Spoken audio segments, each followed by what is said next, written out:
Ah, this is the life. Blue skies, sunshine, the ocean, cocktails. And last but not least, me, the man of your dreams. Right. Don't you think a little thank you might be in order? Thank you? For what? Well, who just saved your butt for you? Not to mention the rest of the world. Hold on. If it wasn't for me, you'd still be languishing in Shelton's moldy old cell. Yeah. And who rescued you from the tower when the bomb was ticking? Well? Okay, maybe you did contribute a bit to getting us through this thing alive. A tiny little bit. What an ungrateful world we live in. Don't worry, you're still my hero. Finally. I was starting to think I'd have to wait forever to hear you say that. Oh, Max, the important thing is that we're both here now, far away from any trouble. Yes, it was about time. No stress, no urgency, no disasters. And no other women. Sam? Don't worry. She was never serious competition. I've forgotten her already. I should hope so. And now let us just enjoy the peace and quiet.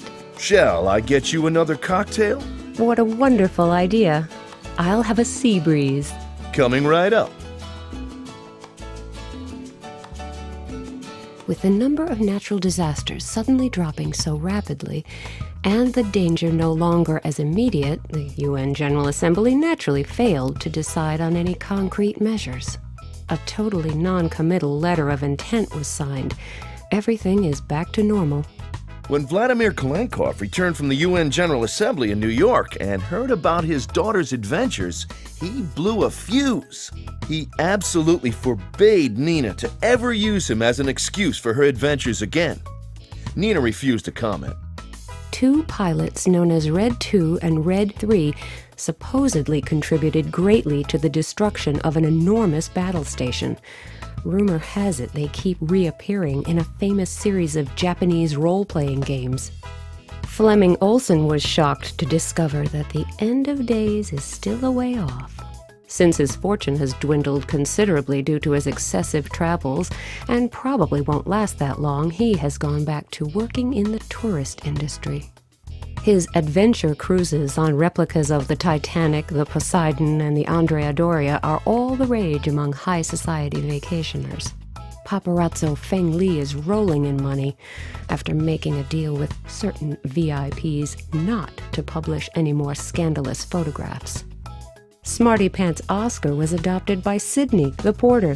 They're traveling the 7 seas together, appearing as a Roomba duo on cruise ships. Sam Peters never reached the authorities where she had meant to get help. Her compass got smashed on the way, and she was out of signal rockets, so she wandered aimlessly and helplessly through the Indonesian jungle for a while. Weeks later, she came across a red-handed monkey that led her to a cove where she was picked up by a fishing boat. Any attempts at persuading Max to join her on an adventure entitled Two Lovers, One Secret Mission failed due to massive protest on Nina's part. Charismatic and eloquent, the frog in the mask from the Indonesian temple knew how to fascinate its peers at an early age. It soon had the temple guard on its side. The pair have been traveling the world by rail ever since and are often heard to say that they love dining on the fly. The snack stand owner has recently started raking in the money with his new e-business, selling fortune cookies with customized messages inside. He offers motivational messages for developers. Sleep is the enemy of success. Gimmicks for the press. Rate this game highly or you will sink low.